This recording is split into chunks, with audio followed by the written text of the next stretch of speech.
Welcome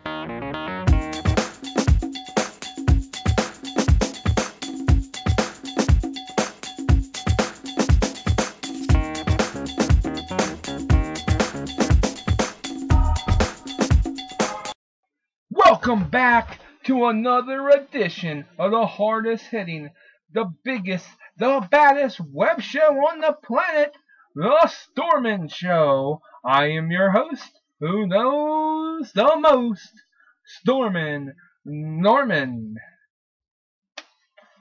Woo! So what a week we've had. I know it's been a few days since I've posted up a video, but I've gotten a little lazy as of late with posting. You know how it happens, folks. You said it. You say you're going to post a video that night. You end up not posting it for 2 days. Well, here I am today, no, tonight, here to talk about TLC and RAW all in one video. I'm only going to touch on the important parts of the big matches at TLC, how good the pay-per-view was, and then we'll move on to Raw. So, folks, when we come back, the Stormin one will be here with his TLC thoughts, and yeah.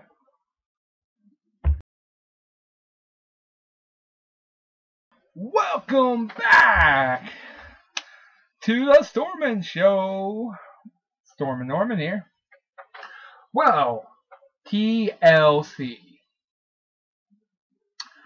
Tables, ladders, and chairs. What can I say about it? The memorable parts. The opening video. I will say this. That opening video for TLC was the best opening video for a pay-per-view this year. It got you into it and made you like, hey, this is going to be interesting. And it really kept... And really, the whole pay-per-view, in my opinion, was really good Sunday night.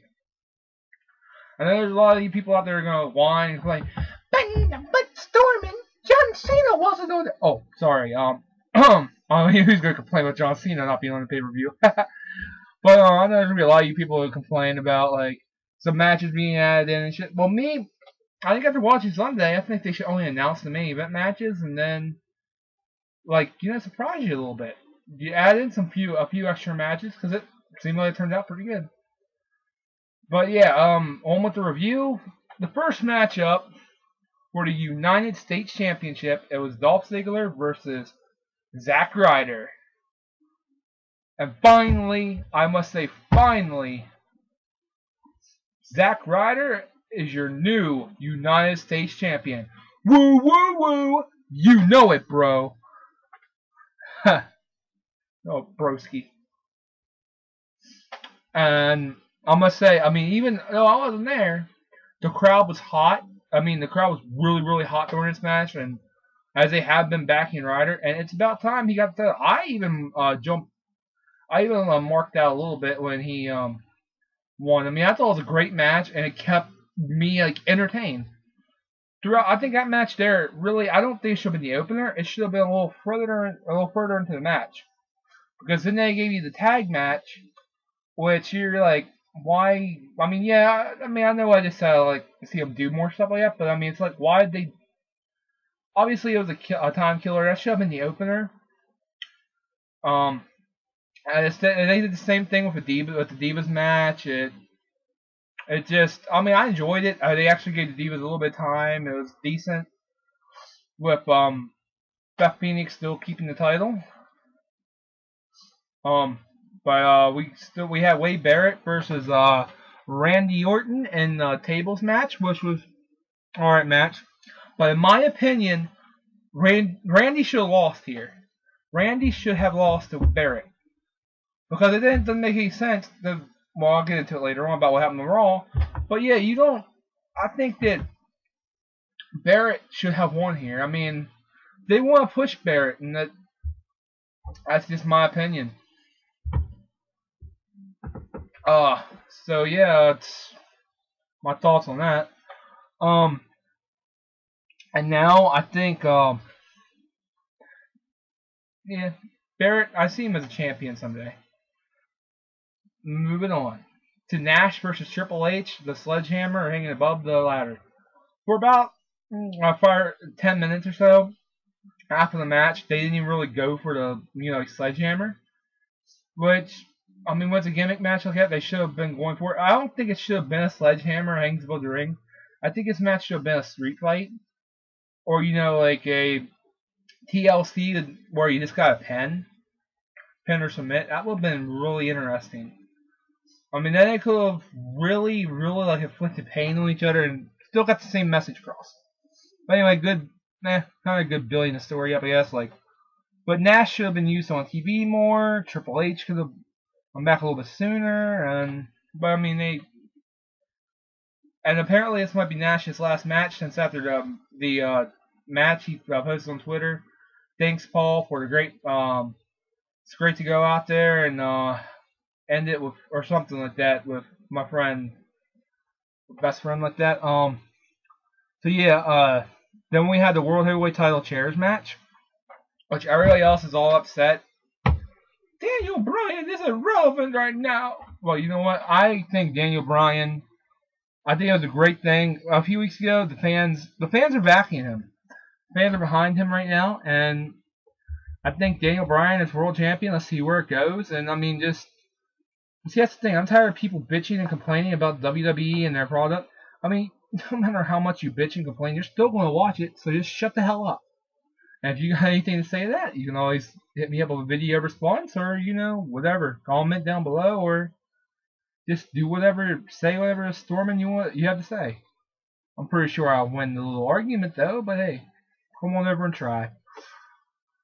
But anyway, in this match, Big Show, well, Mark Henry, the only reason they had Mark Henry drop the title was because Mark Henry's hurt at the moment.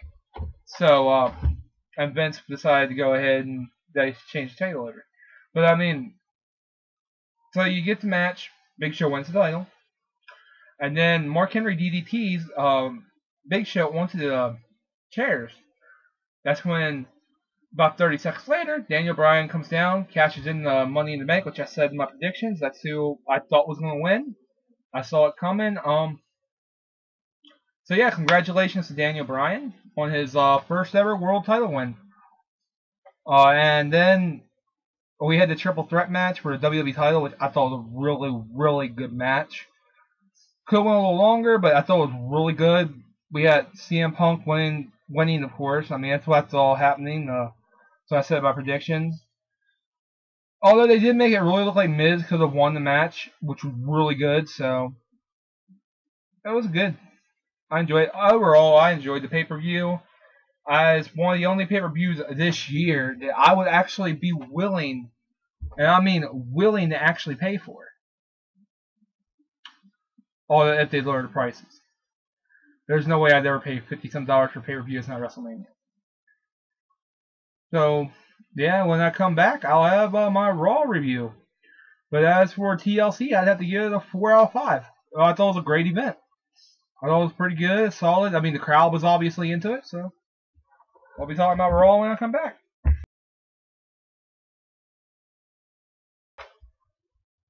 Welcome back to the Stormin Show. Time for my Raw review. Alright, so last night, the fallout of TLC. First, we get CM Punk coming out, who is still the WWE Champion. Then, he brings out the new United States Champion. Woo, woo, woo! You know it, Zack Ryder. And then, the new World Heavyweight Champion, Daniel Bryan. Thus, they have their little time in the ring, and then out comes Alberto Del Rio, The Miz, and Dolph Ziggler. Thus setting up our main event that John Laryngitis decided to set up as a special present to all of us, a 6-man tag team match. And also in the night, we had a Divas match between Beth Phoenix and Alicia Fox, in which Alicia Fox won in a very disappointing, really quick match. That's one other thing I'd like to touch on. The Divas matches being so fucking short. If you're gonna have the Divas matches so short, why even have Divas? I mean it. Like, start giving these women like some time on the air. Remember back when you used to have Trish Stratus and them like go 15, 20-minute matches? I do. Come on, start giving them some storylines. Start letting them back on. Come on, WWE. And we also saw a brutal attack from Kane on John Cena. Whoa, which, I mean, I'm glad to see Kane back with the mask. I am really, really happy to see that. It kind of brings back his ominous, mysterious, you know, persona back to him. They used to be there, but when they took the mask off, it wasn't there.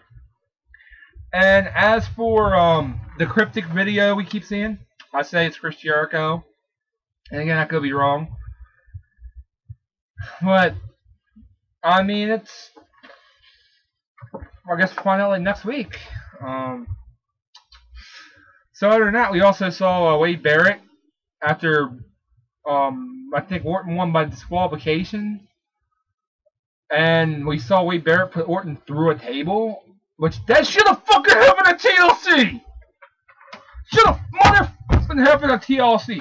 Wade Barrett should have won at TLC, damn it. You build him up for all these weeks and all these weeks just to have Orton beat him at the pay-per-view, and then you have Barrett put Orton through a table on Raw? Why?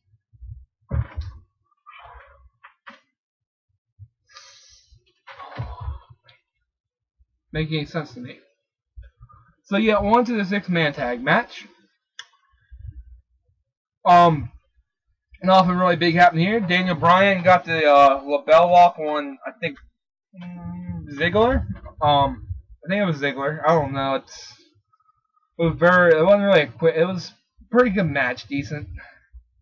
And other than that, we didn't see no Triple H, no Kevin. Well, obviously no Kevin Nash, but we saw like nothing really big last night.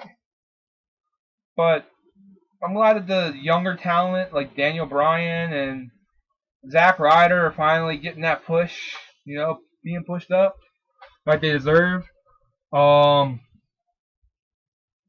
Yeah, that's it for my Raw review, but there's a few other things I'd like to throw in here at the end. I have a special Q&A coming up soon. I've told you all about this before. You can either email me questions at storminnorman9026@yahoo.com, or you can inbox me at my Facebook at facebook.com/thestormin1. The Stormin1. That is TheStorminone. The Stormin1. I've gotten a few questions already. I'm hoping to get some more so I can start, you know, putting this video together. I want at least 5-6 questions. I'm going to do a lengthy video. And also, I'd like to give a shout out to my buddy Sean over there at the Sean's 2 Cents. Doing a great job with the page. It's helped me promote my videos. Thanks for being in my last video. And also, shout outs to my regular peeps. My friend Zaina. Shout out to her again. Ron. Yeah. All these people are helping me make this web show better. And hopefully get it bigger. So if you want to help promote my web show, tell whoever you can tell. Tell your mom, tell your dad, tell your uncle, tell your cat, tell your dog. I really don't care. Tell whoever you can tell. Let's get the Stormin show out there. Get Stormin Norman out there. And possibly, wink wink, you start helping me get it pretty big, I can start bringing some big names on the show. Which I may have the resources to do. So, thanks for joining me, and until next time, this has been the Stormin1 with the Stormin Show. And storming out, ladies and gentlemen.